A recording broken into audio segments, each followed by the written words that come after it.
오늘 우리에게 주신 말씀은 마태복음 4장입니다. 4장 1절에서 25절 말씀으로 광야의 시험과 거룩한 메시지란 말씀으로 함께 나누고자 합니다. 참 하루가 빨리 지나가는 것 같아요.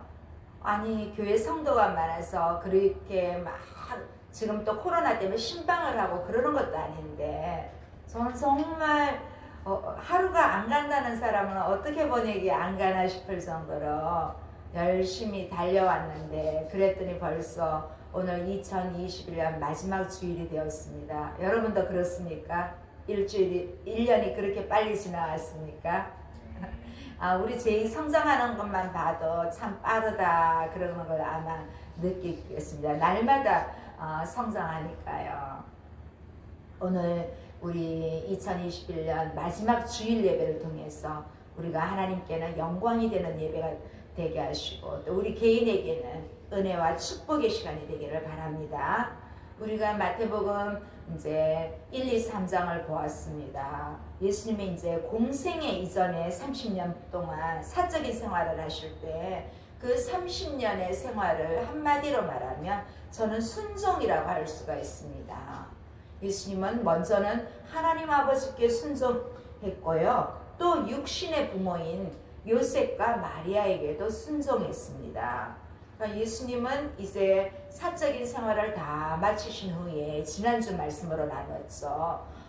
첫 번째 행한 것이 공생애를 시작하면서 제일 먼저 행하신 일이 침례 요한에게 침례를 받았습니다.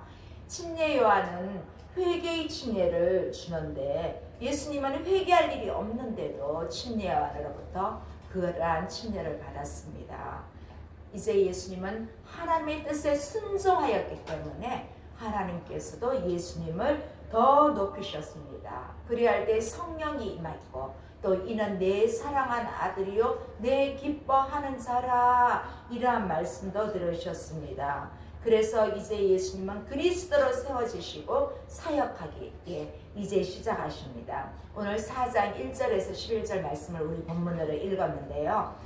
이 말씀은 이제 예수님은 성령에 의해 광야로 이끌려 마귀로부터 시험을 받게 됩니다. 자, 1절 2절 다시 한번 볼까요? 1절 2절. 그때 예수께서 성령에게 이끌려 마귀에게 시험을 받으려 광야로 가사 40일을 밤낮으로 금식하신 후에 죽으신지라. 이제 예수님은 공생애를 시작하면서 공인이 되었습니다. 그래서 사역을 시작할 수 있는 길이 주어졌습니다. 그런데 사역이라는 하는 직책만 이렇게 주어진다고 해서 사역이 시작되는 것은 아닙니다.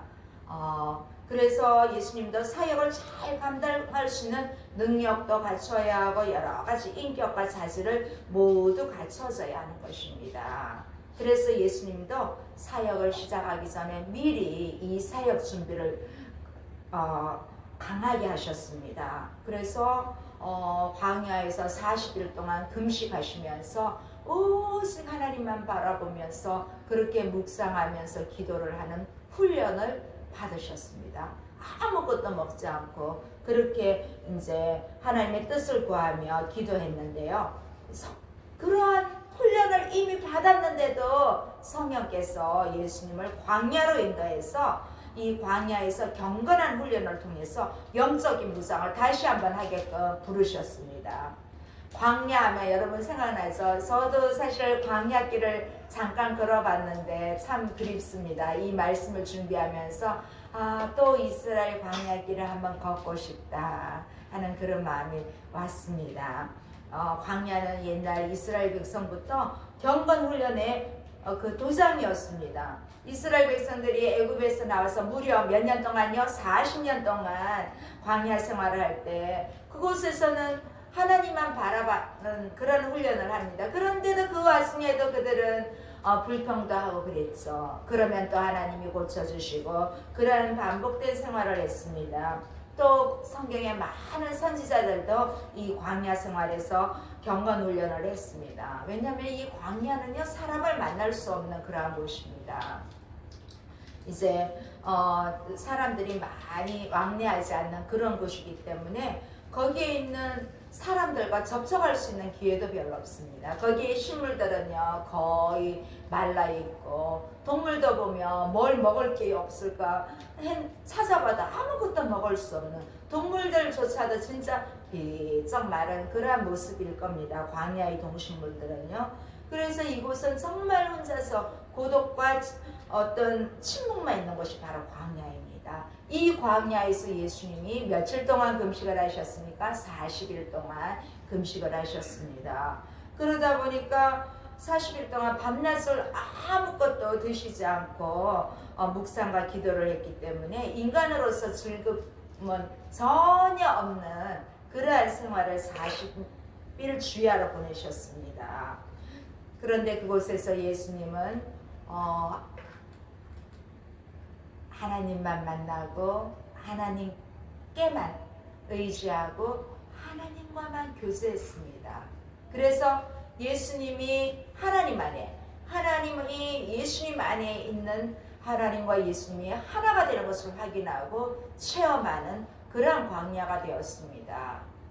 그래서 예수님께서 공생애의 사역을 살아갈 때 이 공생애라는 것은 기쁨만 있는 거 아니에요. 오히려 예수님은 고난의 생애이고 결국은 십자가를 질 수밖에 없는 그러한 공생의 생활을 위해서 이 광야에서 많은 훈련과 연단을 받으셨습니다. 그래서 앞으로 닥쳐올 고난들이 얼마나 많습니까? 우리는 이미 성경을 다 알고 있잖아요. 우리는 예수님이 어떤 고난을 받으셨는지, 그러한 것들을 위해서 이 광야의 경건 훈련으로 이미 예수님은 준비하셨습니다. 우리도 신앙생활하면서 때때로 이런 광야가 필요합니다. 우리에게도 광야가 필요해요. 우리 바깥에 나가면 다른 사람들의 만남으로 분주하잖아요. 바쁘잖아요. 또 우리 안에는 욕심과 탐욕이 있어요. 이런 것들이 절제되는 광야가 필요합니다. 오늘 주일을 맞아요. 오늘 이 예배를 통해서 이곳이 우리의 광야가 되기를 바랍니다.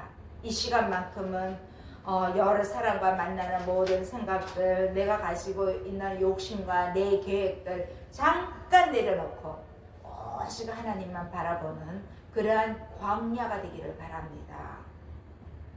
예수님은 성령 충만한 가운데도 이 40일 동안 금식했기 때문에 경건한 상태에 있는데 이 상태를 어떻게 하면 뚫어볼까 하고 마귀가 찾아왔습니다. 원래 은혜가 충만할 때, 성령 충만할 때 사탄은 틈탑니다. 부부생활 속에서도 관계가 좋은데 뭐 작은 거 하나로 사탄이 틈탑니다. 관계 속에서도, 상하 관계 속에서도 별거 아닌데 작은 것 하나가 그렇게 사탄이 틈탈 수 있습니다. 이렇게 예수님이 성령 충만할 때 마귀가, 사탄이 와서 세 가지 시험을 합니다. 첫 번째 시험으로 물질을 유혹합니다. 3절 4절 보겠습니다. 시험하는 자가 예수께 나와서 이르되 내가 만일 하나님의 아들이었던 명하여 이 돌들로 떡덩이가 되게 하라. 예수께서 대답하여 이르시되 기록되었을 때 사람이 떡으로만 살 것이 아니요 하나님의 입으로부터 나오는 모든 말씀으로 살 것이라 하였느니라 하시니. 자, 사탄이 와서 이제 받겠죠. 예수님이 광야에서 영적 무장하고 있는 것을 보고 얼마나 무장이 잘 됐는지 테스트합니다. 자, 예수님께서 이제 그리스도란 말은 어제 성탄절 예배 때 황금과 유황과 모략을 얘기하면서 왕, 제사장, 선지자의 역할을 다 감당하신 분은 그리스도라 그래요. 기름 부음 받은 자. 구약시대에 왕과 제사장, 선지자가 되려면 기름 부음을 받았거든요. 오늘날 이제 목사가 되려면 이렇게 안수위원들이 막 축복 기도하는 것처럼 그걸 기름 부음으로 표현을 하고 있거든요. 그래서 이제 사탄이 와서 그리스도로서의 사역에 합당한지 테스트를 하러 왔습니다. 그래서 사탄이 예수님을 해방하려고 하는 거죠. 그러나 예수님께 유혹하고 시험하는 것은 예수님의 사역인 영적인 무장 상태, 또 예수님의 사역에 얼마나 준비가 되어 있나, 이런 것들을 점검하는, 또 그렇게 볼 수 있습니다. 사탄이 와서 뭐라고 시험합니까? 첫 번째 시험은 내가 만일 하나님의 아들이거든 명하여 이 돌들로 떡덩이가 되게 하라. 돌로 떡덩이 누가 할 수 있습니까? 네. 그런데 이 사탄은 예수님을 하나님의 아들이라고 말하면서 좀 막 부추기는 거예요. 어떻게? 너가 하나님의 아들이니까 신적인 능력을 너 가지고 있잖아. 너 기적을 일으킬 수 있잖아. 하고 이렇게 꼬드기는 거죠. 그런 큰 능력을 갖고 있는 사람이라면 이 돌로 떡으로 만드는 것은 시간 적는 게 아니야? 그렇게 지금 사탄이 유혹하고 있는 거예요. 이 사탄의 유혹은 너 하나님만 믿지 말고 하나님을 의지하지 말고 너가 가지고 있는 능력을 써라. 너 그 훈련 받기 위해서 40일 동안 아무것도 먹지 않고 훈련 받지 않았냐? 충분히 할 수 있지 않냐? 너 자신을 의지하라. 이렇게 유혹하는 것입니다. 아니 당장 40일 동안 아무것도 안 먹고 배가 고파 죽을 지경인데 왜 돌로 떡을 못 만드냐? 너 충분히 할 수 있잖냐? 이렇게 시험하고 유혹하는 것입니다. 결국은 하나님을 의지하지 말고 너를 의지하고 너 주관대로 하라는 것입니다. 그동안 예수님은 하나님을 만나서 하나님과 교제하고 하나님과 하나가 되었는데 사탄이 예수님과 하나님이 하나 되는 것을 이간해서 떨어뜨리려고 하는 것입니다. 결국 하나님 아버지와 아들을 갈라놓으려고 하는 것입니다. 그러니까 이 시험은 예수님께 주어진 신적인 능력을 예수님 자신을 위해서 사용하라는 것입니다.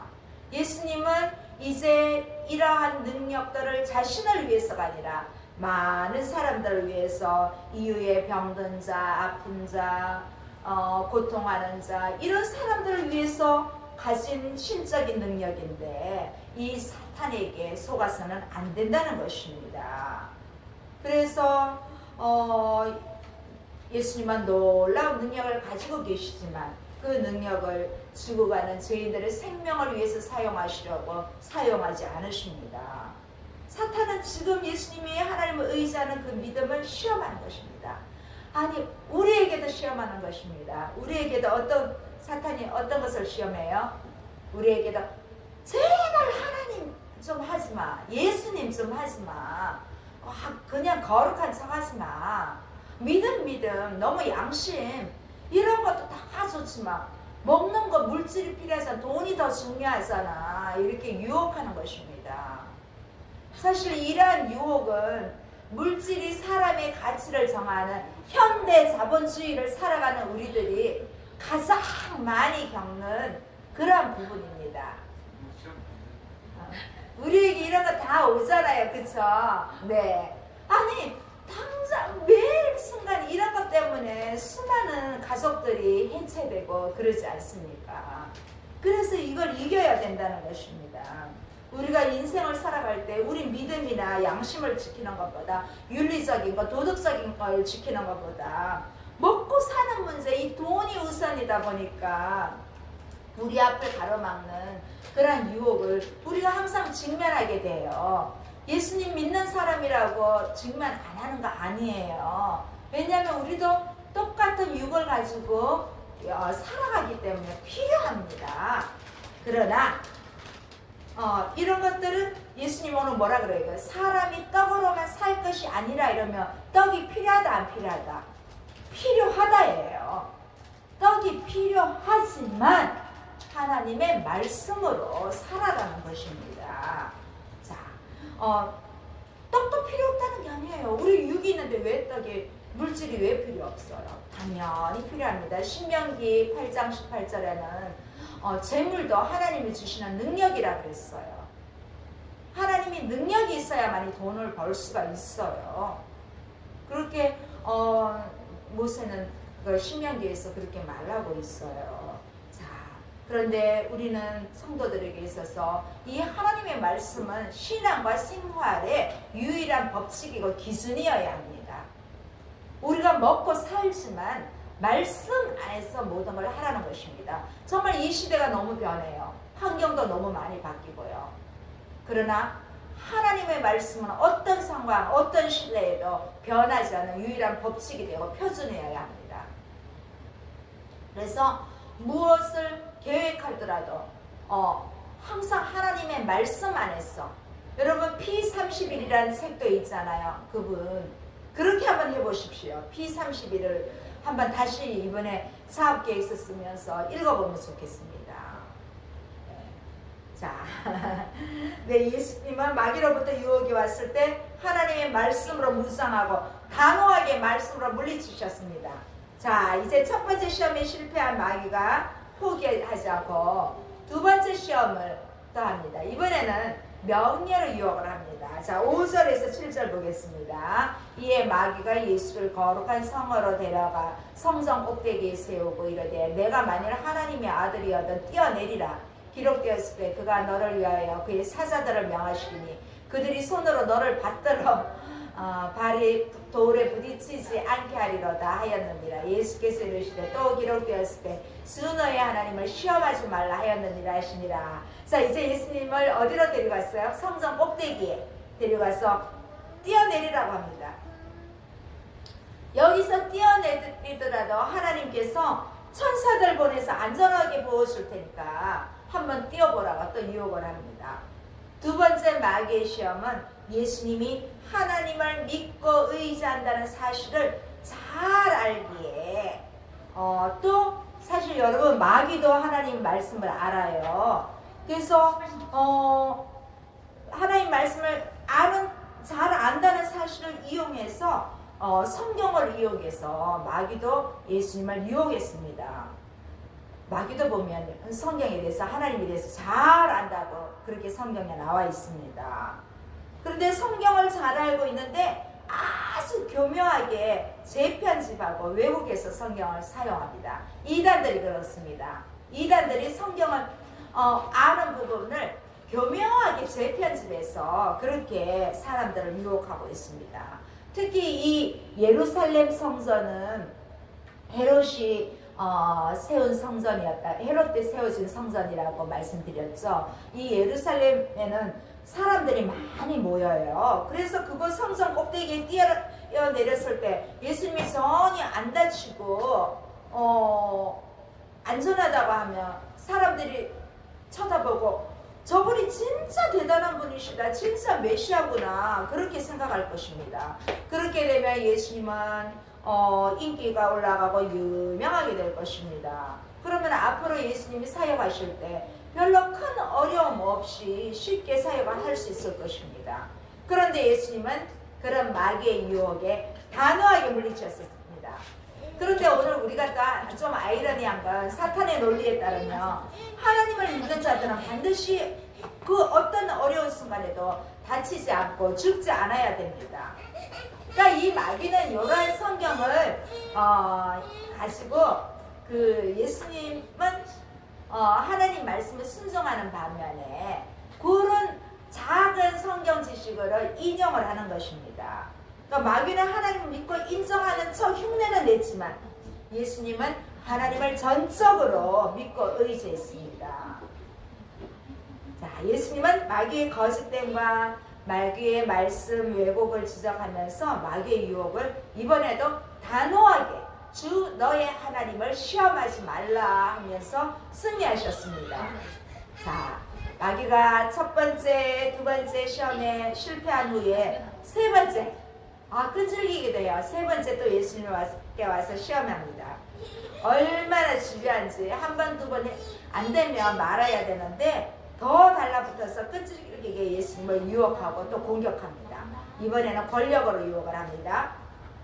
자, 이렇게 마귀가 예수님도 그렇게 40일 동안 주야로 금식하면서 훈련받고 했는데도 시험을 받는데 우리는 오죽하겠어요. 날마다 시험이 오지 않습니까?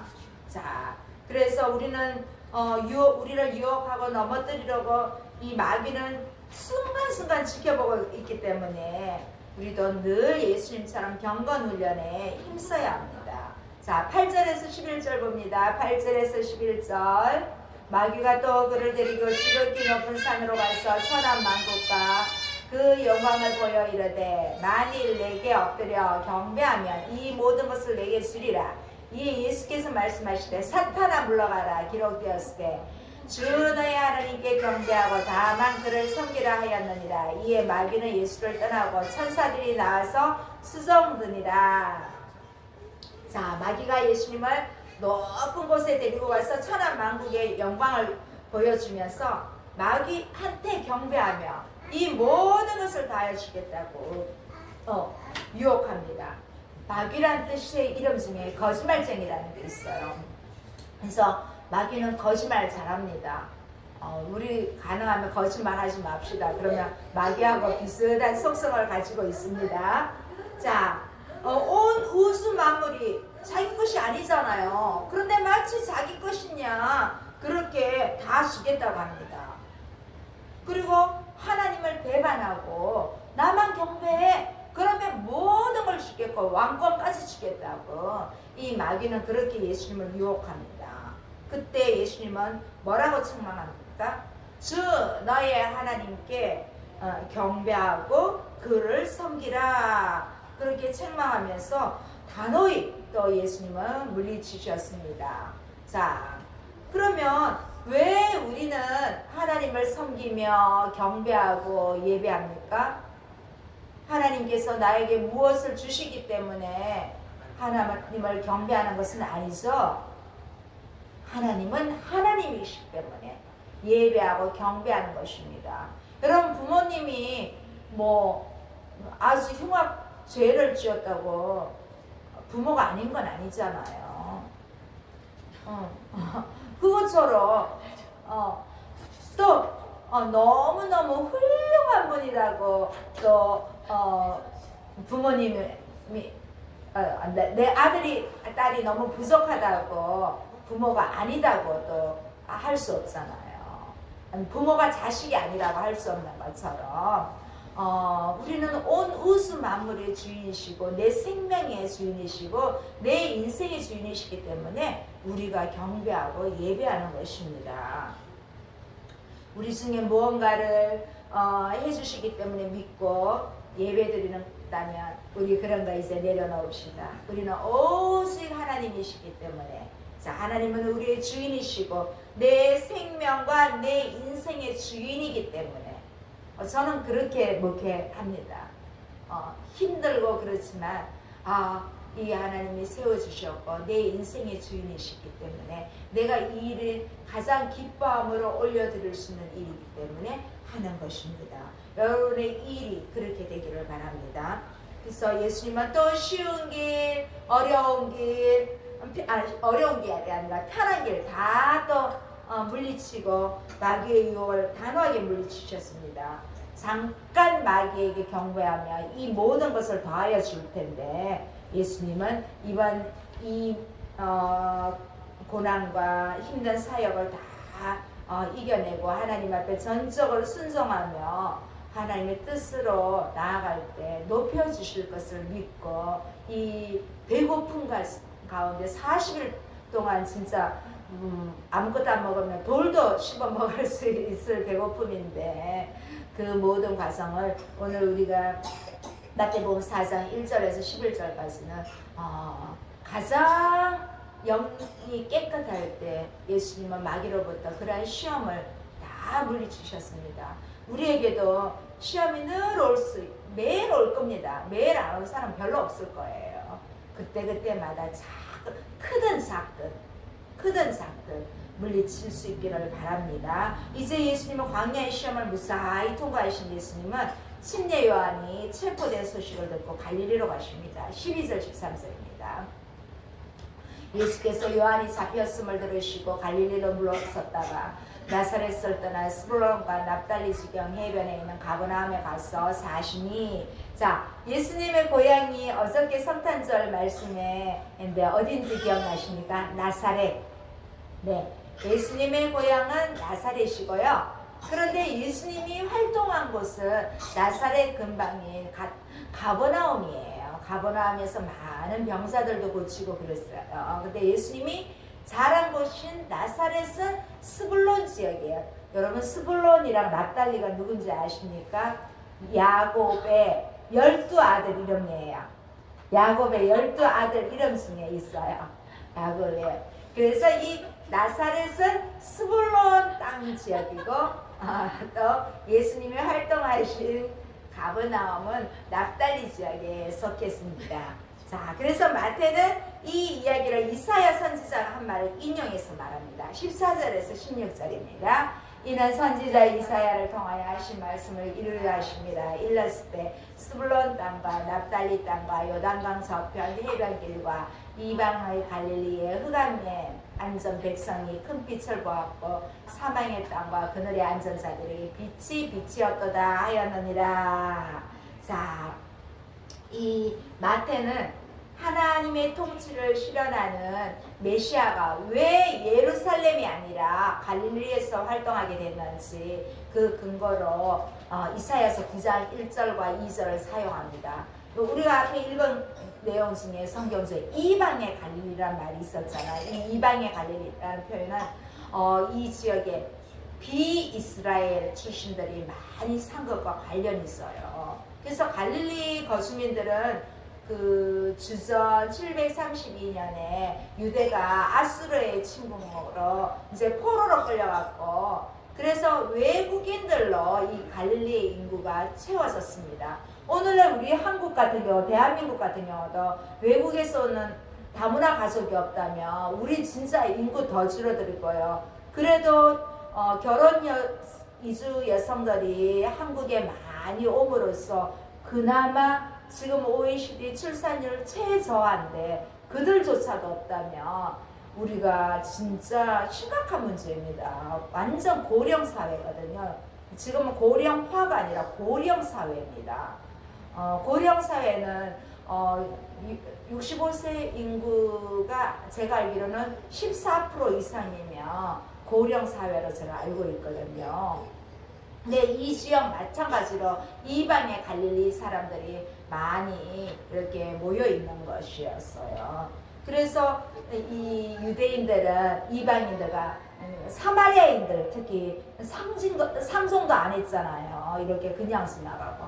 그런데 예수님은 그 예루살렘이 아니라 이 갈릴리 지역에서 태어나셨고 또 이곳에서 일들을 하십니다. 자, 예수님의 활동으로 어떻게 되었다고 합니까? 어둠에 앉은 백성이 큰 빛을 보았고 또 죽음의 지역과 그늘에 있는 자들이 빛이 올랐다. 그러니까 제가 알고 있는 교회는 여기에서 큰빛 교회라고 지었다고 하시더라고요. 자, 이 말씀이 바로 이사야 9장 2절의 인용 말씀입니다. 그 당시 이사야 9장에는요, 이 아수르의 침공으로 파괴된 역사적인 배경에서 희망이 전혀 없는 이스라엘 백성들에게 이사야는 희망의 미래로 바뀔 것에 대해서 그렇게 말했습니다. 그래서 이 예언의 성취로 예수님이 오셔서 큰 빛이 되셨고 어둠과 죽음에 거하는 자들이 살아나게 되는 것입니다. 자, 이제 이때부터 예수님의 복음이 외침이 시작됩니다. 17절 말씀입니다. 이때부터 예수께서 비로소 전파하여 이르시되 회개하라 천국이 가까이 왔느니라 하시니라. 자, 이때부터 예수님은 회개하라 천국이 가까이 왔느니라. 누가 외쳤습니까? 회개하라 천국이 가까이 왔느니라. 예수님보다 먼저 침례 요한이 외쳤죠. 네, 지난 주일에도 말씀드렸어요. 이 회개하라는 회개하라 그럼 명령이에요. 명령형. 그런데 하늘나라가 가까이 왔다는 말은 이 직설법인데 이 직설법보다 앞에 나오지만 그 구원의 역사의 관점에서는 회개보다 하나님 나라의 도래가 먼저라고 제가 지난 주일에도 말씀을 드렸어요. 그래서 하늘 나라가 가까이 왔기 때문에 회개해야 합니다. 17절에는 복음이라는 단어가 없지만 여기에는 복음 중에 복음이라고 지난주 말씀드렸는데 기억나십니까? 자, 이제 회개를 외치는 예수님의 첫 번째 선포는 요한의 선포와 말은 같습니다. 그러나 이제 이 복음서가 전개되면서 요한의 침례와 예수님의 침례는 다릅니다. 요한의 메시지는 심판에 초점을 두고 있습니다. 그러나 예수님의 메시지는 회복, 구원, 대한 치유 중심입니다. 자, 이제 말씀을 선포하기 시작한 예수님은 갈릴리 해변에서 어부들을 만나서 첫 번째 제자로 세우십니다. 자, 18절에서 20절입니다. 갈릴리 해변에 다니시다가 두 형제 곧 베드로라 하는 시몬과 그의 형제 안드레가 바다에 그물을 던지는 것을 보시니 그들은 어부라. 말씀하시되 나를 따라오라. 내가 너희를 사람을 낚는 어부가 되게 하리라 하시니 그들이 곧 그물을 버려두고 예수를 따르니라.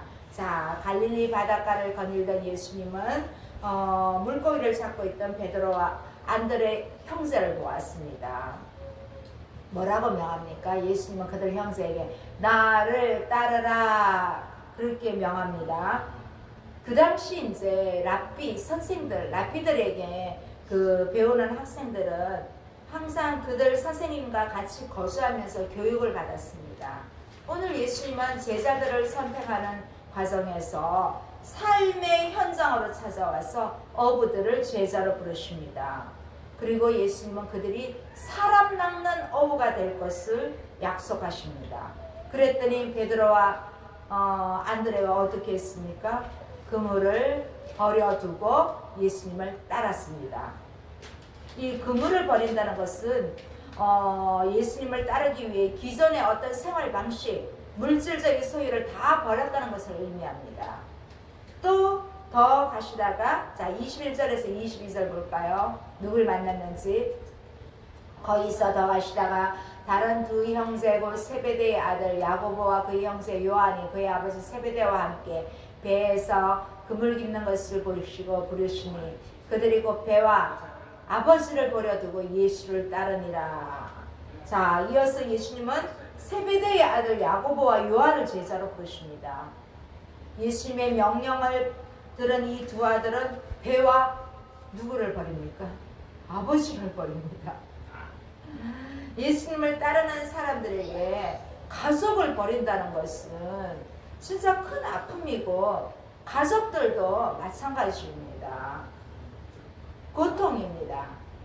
자, 이렇게 부른 예수님의 4명의 첫 제자들이 생업을 중단한 것은 좀 상징적으로 적용될 수 있습니다.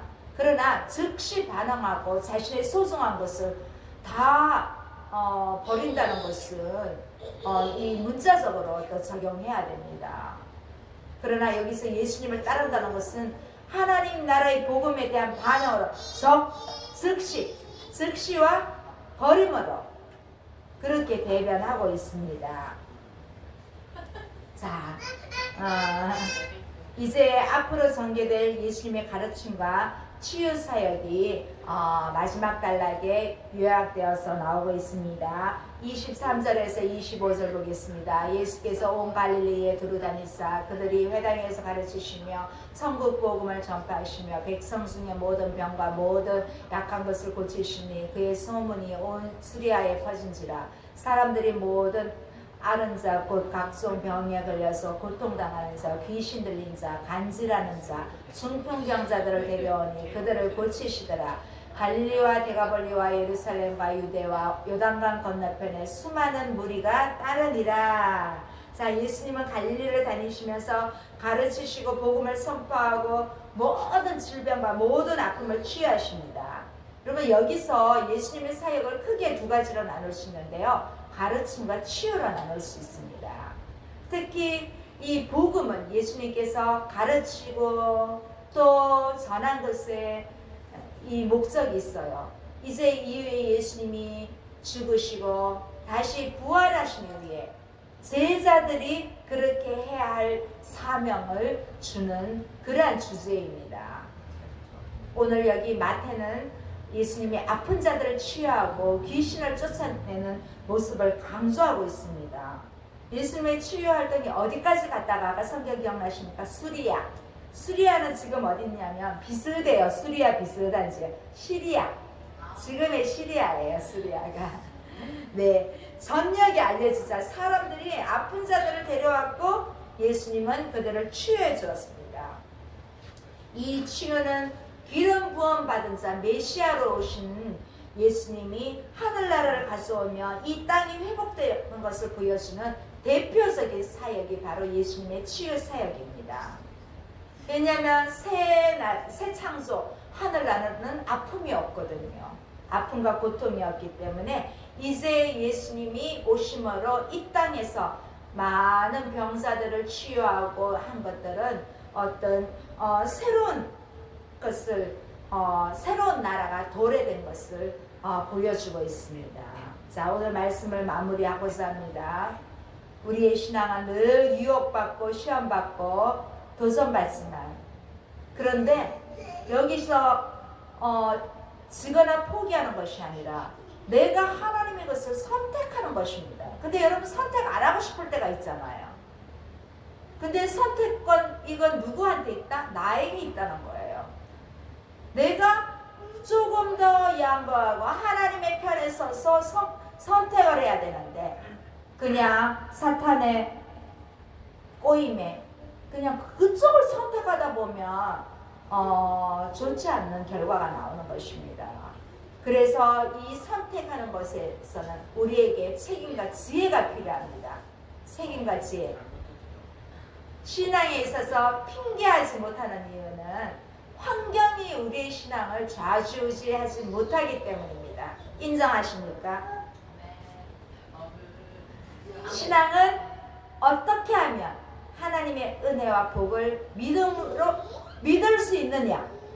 이거 고민하는 것이 아니에요. 이미 하나님께서 다 주셨어요. 하나님으로부터 이미 받은 복과 은혜를 누리는 것입니다. 그래서 신앙은 내가 믿는 것이 아니라 예수님께서 이미 행하신 것을 믿고 내가 누리는 것입니다. 오늘 2021년 마지막 주일 예배를 드리면서 우리에게 순간순간 오는 이 사탄의 유혹과 시험으로부터 예수님이 승리하신 것처럼 우리도 정확한 선택을 통해서 우리에게 정말 기쁨을 누리기를 바랍니다. 그래서 신경 쓰이고 고통하며 이 일 때문에 마음 상하고 그런 일이 없었으면 좋겠습니다. 그래서 2021년 유성의 미로 아름답게 남은 날들을 보내시기를 간절히 소원합니다. 기도하시겠습니다. 살아계신 하나님 아버지 감사합니다. 신이신 예수님도 친히 마귀의 유혹을 받음으로 믿음으로 물리치셨는데 연약한 우리는 두말할 것이 있습니까? 마귀의 강력한 유혹을 물리칠 수 있도록 우리에게 믿음을 다하여 주시고 지혜로운 선택을 할 수 있도록 하나님 도와주시옵소서. 아버지 2021년 마지막 주일 예배를 올려드리게 됨을 감사드립니다. 한 해 동안 모든 일을 생각할 때 정말 감사뿐입니다. 주님 말씀에 의지하여 그물을 던져서 많은 것으로 낫게 하시니 또한 감사합니다. 아버지의 은혜가 있었기에 여기까지 오게 되어서 모든 것에 대하여 하나님 아버지께 영광을 돌립니다. 주님 홀로 영광 받아 주시옵소서. 예수님의 이름으로 기도드립니다. 아멘.